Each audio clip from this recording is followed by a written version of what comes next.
اب سہا نہیں جاتا، ایک بار سوال کرنے کے بعد پھر دوسری بار وہ سوال کرے تو کہتے ہو بھولنے لگ گئے باپ ہمارے، بیمار ہو گئے ہیں، لوگوں کے سامنے نہیں لاتے، بے عزتی ہو جائے گی۔ اے میرے عزیزو، جس رسول نے فرمایا تمہاری جنت ان کے قدموں میں ہے، ہاں ماں کے قدموں میں جنت ہے اور باپ جنت کا دروازہ ہے میرے عزیزو۔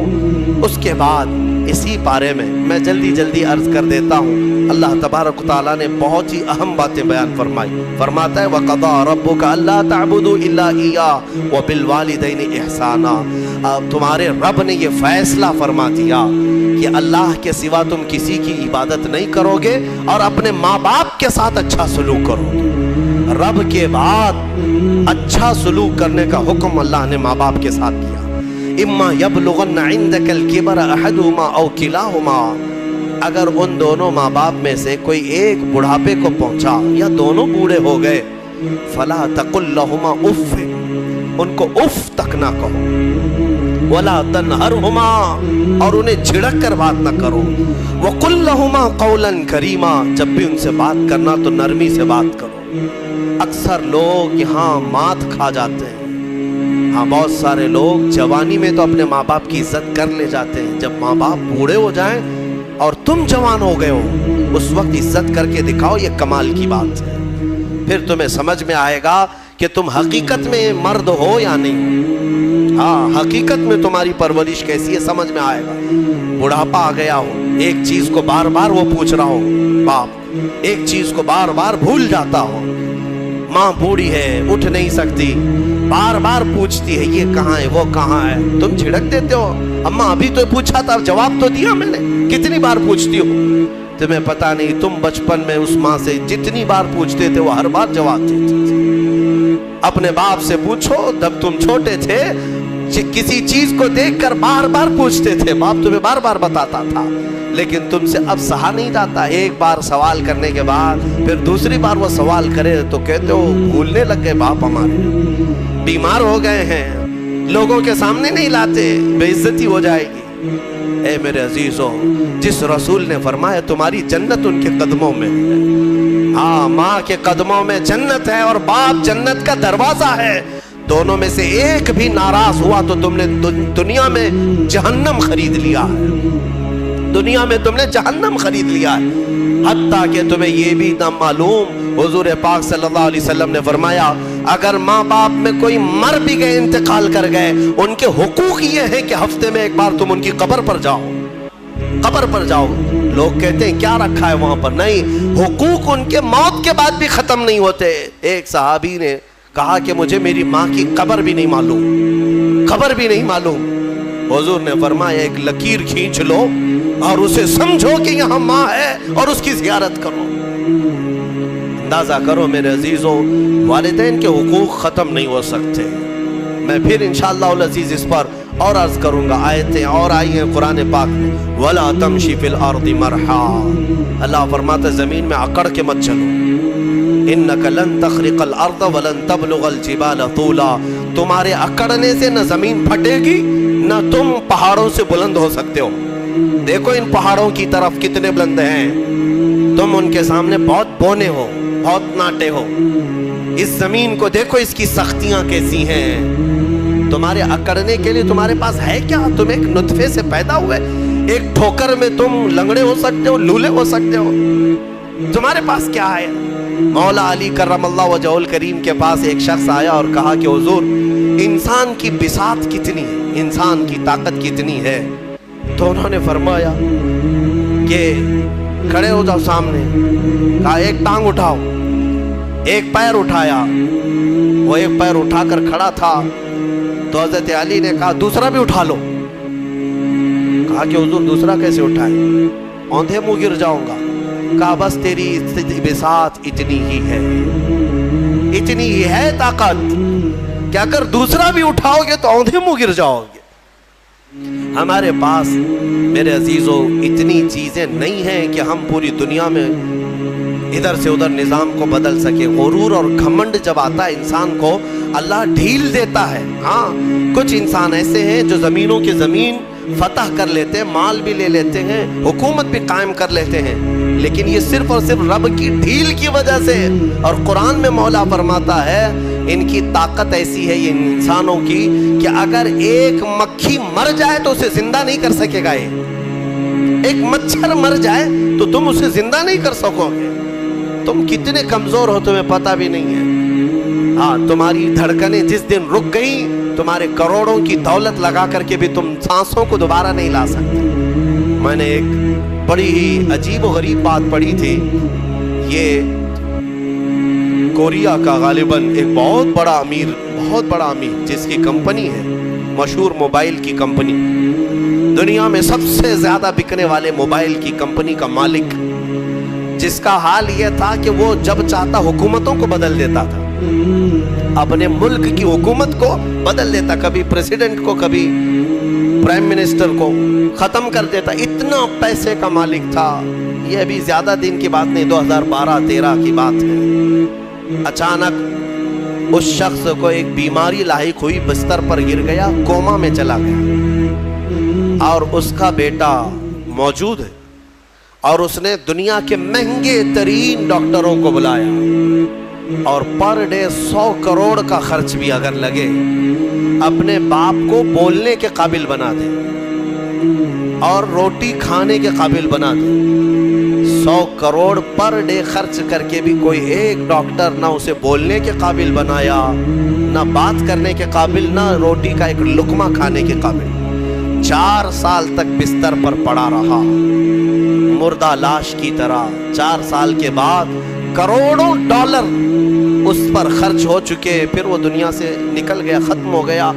وہ شخص جس کا غرور یہ تھا کہ میں دنیا کی ہر چیز خرید سکتا ہوں, میں دنیا کی حکومتوں کو بدل سکتا ہوں, اپنے بستر سے اٹھنے کی طاقت نہیں تھی اور سامنے موجود کسی ایک بندے سے ایک جملہ بات کرنے کی طاقت نہیں تھی. تم کیا سمجھتے ہو؟ اسی لیے میرے مولا کا فرمان سنو, زمین پر اکڑ کر مت چلو. آج یہ کفار و مشرکین جتنا ہماری زمین پر اکڑ رہے ہیں, ایک دن پکڑ آنے والی ہے, آئے گی پکڑ. ظالم اگر یہ سمجھتے ہیں کہ ان کے کاموں سے کوئی بے خبر ہے, سب کوئی نہیں دیکھ رہا ہے, اللہ رب العزت ہر کام سے باخبر ہے, دیکھ رہا ہے. تم ظلم کی انتہا کرتے جاؤ. غرور اور گھمنڈ آج نشہ کس کا؟ حکومت کا, تخت کا.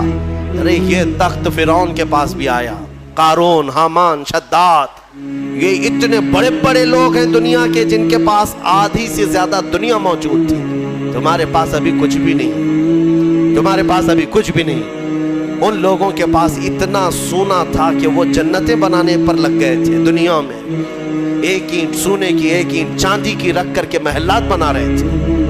تمہارے پاس ابھی کچھ نہیں آیا. اور رب ذوالجلال نے ان ظالموں کو مچھروں سے, پانیوں سے, ہواؤں سے ہلاک کیا ہے.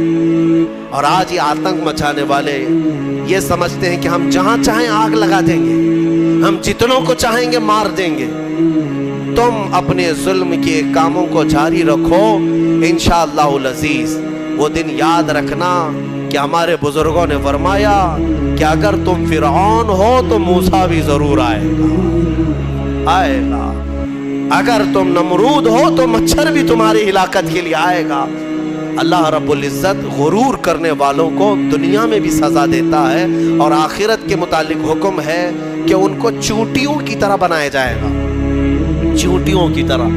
اور حکم ہوگا کہ اے اہل محشر, ان کو روندو اپنے پاؤں سے, روندو اپنے پاؤں سے. جو گھمنڈ کرتے تھے دنیا میں, غرور کرتے تھے, اور انہیں پاؤں سے لوگ روند رہے ہوں گے, وہ چھوٹی چھوٹی ہو چکے ہوں گے. اور رب تبارک و تعالیٰ ان سے فرمائے گا یہ وہ لوگ ہیں دنیا میں جو اکڑتے تھے, گھمنڈ کرتے تھے, غرور کرتے تھے, اور انہیں ایسا لگتا تھا کہ ساری طاقت ان کے پاس ہے. میرے عزیزوں, آپ سے بھی میں یہی کہوں گا, عاجزی اختیار کرو. تواضع انکساری اچھی چیز ہے, اور کیسے پتا چلے, پڑھ کر کے سلام کیا کرو, چاہے چھوٹا ہو بڑا ہو. تمہارے دل میں کبر نہ آئے, غرور نہ آئے. ہر ایک کو اہمیت دیا کرو, اچھا کپڑے پہننے والا ہو کہ تنگ کپڑے پہننے والا ہو, غریب ہو کہ امیر ہو, فقیر ہو کہ غنی ہو. آپ اسے سلام میں پہل کرے, اسے مصافحہ کرے. حضرت ابو بکر صدیق رضی اللہ تعالیٰ عنہ کا حال یہ تھا کہ کوڑ کی بیماری والا, کوڑ کی بیماری جس سے لوگ بھاگتے ہیں, وہ بھی اگر آتا تو حضرت ابو بکر صدیق دسترخوان پہ اپنے بغل میں بٹھاتے تھے اور اپنے برتن سے کھلاتے تھے. یہ نہیں ہے, حالانکہ حدیث پاک میں بچنے کا حکم دیا گیا ہے, لیکن صرف اور صرف تواضع انکساری کے طور پر. تواضع اور انکساری انسان کو بلند بناتی ہے. اسی لیے حکیموں نے کہا ہے جس شاخ میں پھل ہوتے ہیں وہ جھکی رہتی ہے, پھل ہو تو ٹہنی جھکی رہتی ہے, اور جس شاخ میں پھل نہیں ہے تو اکڑی رہتی, تنی رہتی ہے. اگر تمہارے اندر اخلاق اچھے ہیں تو جھکے رہو گے, اور اخلاق نہیں ہے تو اکڑے رہو گے. غرور و تکبر بغیر اخلاق والوں کے آتے ہیں. اور تفسیر میں آج جو اہم بات عرض کرنی تھی وہ سورۃ الکہف کی ہے. وقت لمبا ہو چکا, مختصر عرض کر دوں. سورہ کہف اس کی بڑی فضیلت آئی ہے, حدیث پاک میں ہے, جو جمعہ کے دن سورہ کہف کی تلاوت کرے گا اللہ تعالیٰ اس کے گھر سے خانہ کعبہ تک ایک نور کا راستہ پیدا فرمائے گا. اور ایک حدیث میں ہے اس جمعہ سے لے کر اگلے جمعہ تک جو کچھ بھی اس کی خطائیں ہیں اللہ معاف فرمائے گا. سورہ کہف کی تلاوت 2 فائدے بتائے. تیسرا سنو, سورہ کہف کی شروع کی 10 آیتیں جسے یاد ہو گئیں, سورہ کہف کی شروع کی 10 آیتیں جسے یاد ہو گئیں, میرے آقا فرماتے ہیں دنیا کا سب سے بڑا فتنہ دجال, اللہ اس سے بھی اسے محفوظ رکھے گا. دجال کے فتنے سے محفوظ رہنے کے لیے سورہ کہف کی تلاوت ہر جمعہ کیا کرو. گھروں میں یا تو پھر کسی کی اچھی قرأت میں سنا کرو, تاکہ دونوں ثواب برابر ہیں. تلاوت کرنے کے اور سننے کے ثواب ہے. کہف ایک غار کا ذکر ہے جس میں اللہ تعالیٰ نے چند ایمان والوں کی فضیلت بیان کی ہے. عیسیٰ علیہ السلام کی عیسیٰ علیہ السلام کے زمانے کے 300 سال بعد, آپ کو آسمانوں سے اوپر اٹھا لیے جانے کے 300 سال بعد لوگوں میں عقیدہ بگڑ گیا تھا. ایک بادشاہ آیا تھا جس کا نام دقیانوس تھا, اور وہ ظالم تھا, اور وہ لوگوں کا عقیدہ بدل رہا تھا, اور یہاں تک کہ وہ اپنے لیے سجدہ کرواتا, اپنی خدائی کا اعلان کر رہا تھا, یا پھر بتوں کی پرستی شروع ہو گئی.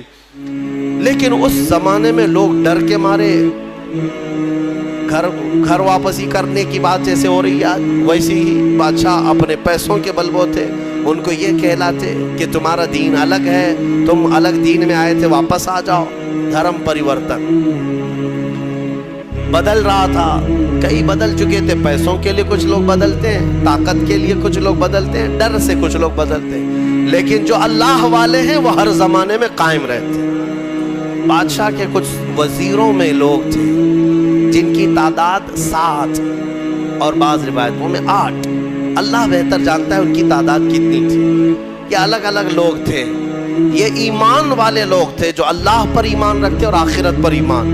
اب وہ جو ذکر کرتا اسے مار دیا جاتا. تو ان لوگوں نے ایک دن مشورہ کیا کہ اس شہر کو چھوڑ کر ہم دور چلے جاتے ہیں, اپنے ایمان کی حفاظت کریں. اب یہاں ایمان بچانا بہت مشکل ہو گیا ہے, ورنہ بادشاہ کے سامنے سر جھکانا پڑے گا, شرک اور کفر کرنا پڑے گا. ہم چلتے ہیں شہر سے باہر. یہ 7 نے راتوں رات مشورہ کیا اور نکل پڑے. ان کے ساتھ ایک کتا ہو لیا, اصحاب کہف کا کتا کہا جاتا, ساتھ میں چلتا رہا. اور یہ لوگ آبادی سے بہت دور نکل کر باہر گئے, اور ایک غار تھا, اس غار میں ان لوگوں نے رات کو پناہ لی, سونے کے لیے چلے گئے. اور وہاں پر جب سونے کے لیے وہ لوگ گئے تو اللہ تعالیٰ فرماتا ہے فَضَرَبْنَا عَلَىٰ آذَانِهِمْ فِي الْكَهْفِ سِنِينَ عَدَدًا, ہم نے ان کے کانوں پر سالوں تک کے لیے نیند کو طاری کر دی, سلا دیا ان کو رب تعالیٰ. وہ ایسی گہری نیند میں سو گئے کہ پھر اٹھے نہیں. دن گزرتے چلے گئے. بادشاہ کو کسی نے خبر کر دی کہ تیرے دربار کے یہ وزیر بھاگے. بادشاہ نے ڈھونڈنے کا حکم دیا, اور ڈھونڈتے ڈھونڈتے ان کے پیروں کے نشان سے وہاں غار تک لوگ پہنچ گئے. بادشاہ نے کہا, بادشاہ سے کسی ایک شخص نے کہا اس غار کے اندر یہ لوگ سو رہے ہیں. تو بادشاہ نے کہا ان کی سزا یہ ہے کہ اس غار کو اچھی طرح سے دیوار لگا کر بند کر دو, یہی ان کی قبر بن گئی, یہ کبھی باہر نہ آ سکے. ان کی سزا یہی, دیوار تعمیر کر دی گئی اور غار کا منہ سب بند کر دیا گیا، وہ نکل نہیں سکتے تھے۔ اندر جیسی وہ لوگ سو گئے، بادشاہ سزا دے کر چلا گیا۔ وہاں ایک چرواہا تھا، اس نے ان کا پورا واقعہ دیوار پر لکھ دیا، یہ کون لوگ تھے، ان کا نام کیا تھا، یہ کیوں اپنے شہر سے نکلے تھے، لکھ کر کے رکھ دیا۔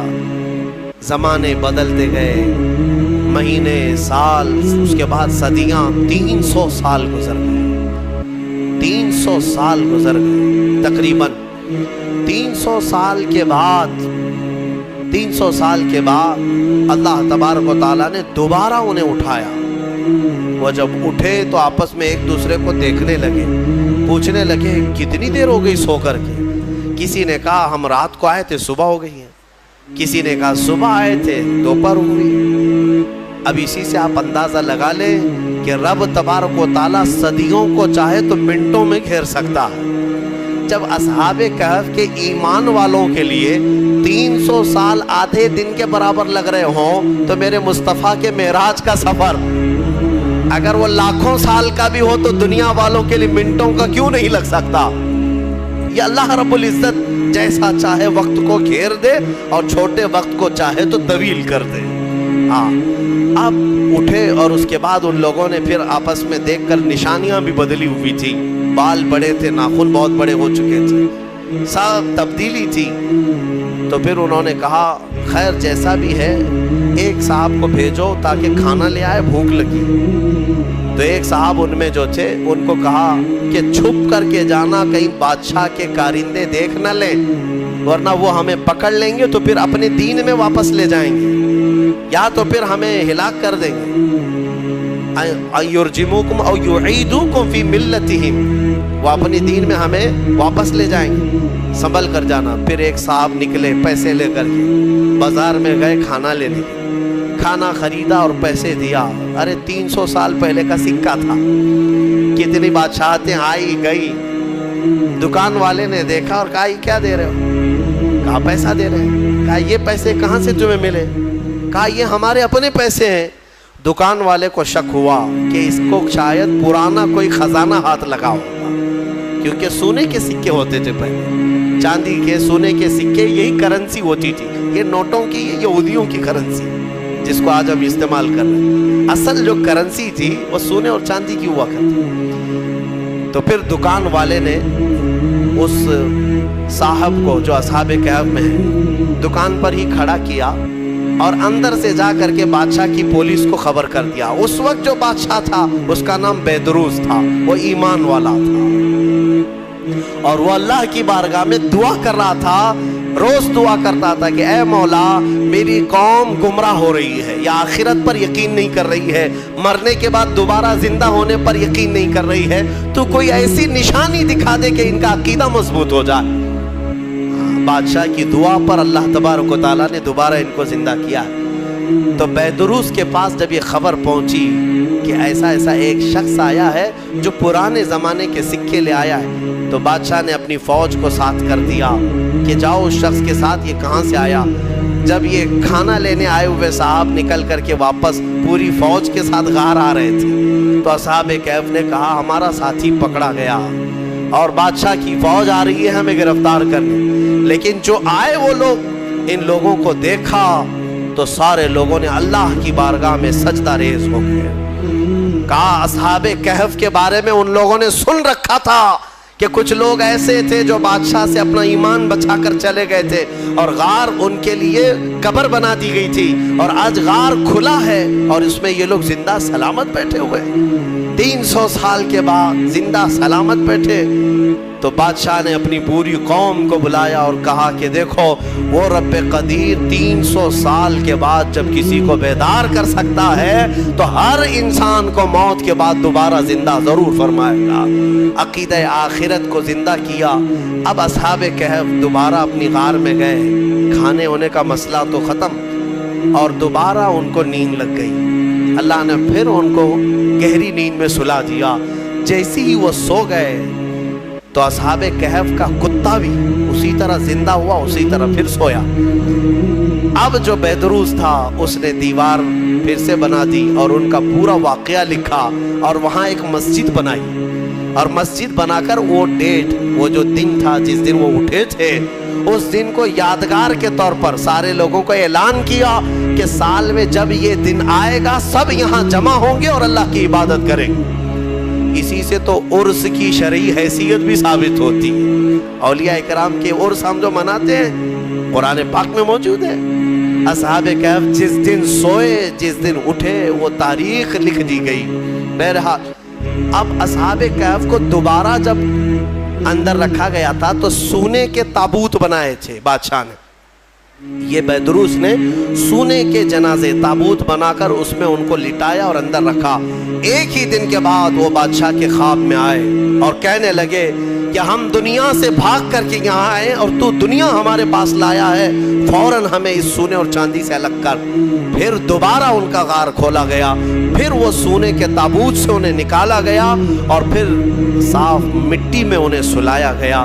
یعنی میرے عزیزو اندازہ کرو ان 7 لوگوں کے بارے میں کہیں قرآن میں یہ نہیں ہے کہ وہ نبی ہیں، وہ شہید ہیں، وہ صدیق ہیں، نہیں، بلکہ مولا فرماتا ہے وہ 7 نوجوان تھے جنہوں نے اپنا ایمان بادشاہ سے بچا کر اللہ پر یقین کر کے غار میں پناہ لی، تو اللہ نے ان کا تصرف اور طاقت اتنی عطا کی کہ ان کی سونے کے بعد بھی وہ جس کے خواب میں جائیں چلے جائیں اور 300 سال بعد جب چاہیں بیدار ہو جائیں۔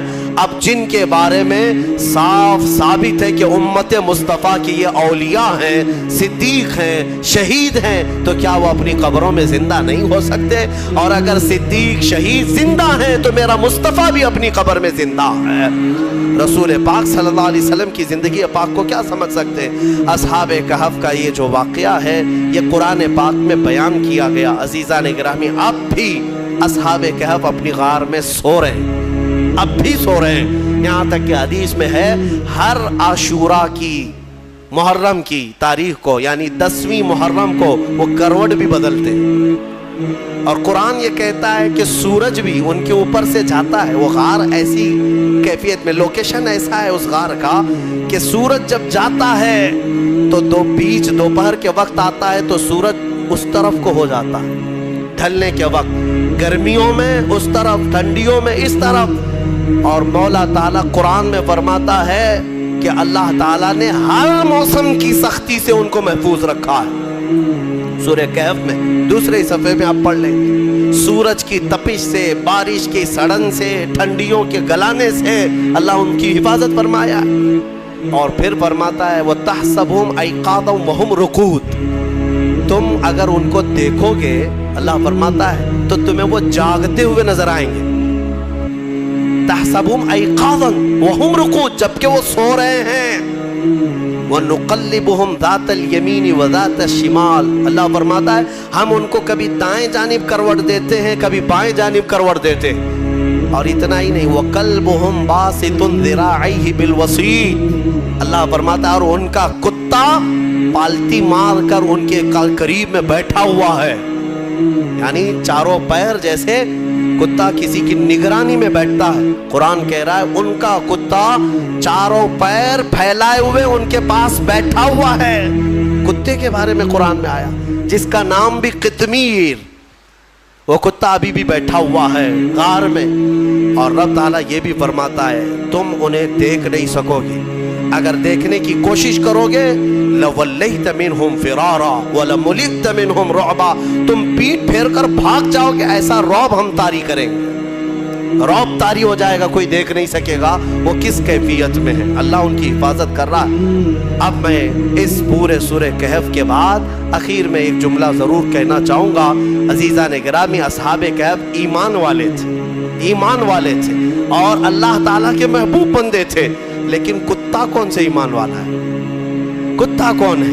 کتا تو ایک جانور ہے اور اس کے بارے میں حدیث میں آیا ہے سارے جانور قیامت کے دن ختم کر دیا جائیں گے، وہ معدوم کر دیا جائیں گے، ان کا وجود ختم کر دیا جائے گا، لیکن کچھ جانوروں کا ذکر میرے آقا نے حدیث میں فرمایا وہ جنت میں بھی جائیں گے۔ ان جانوروں میں اصحاب کہف کا کتا بھی ان کے ساتھ جنت میں جائے گا۔ اصحاب کہف کا کتا جنت میں جائے گا۔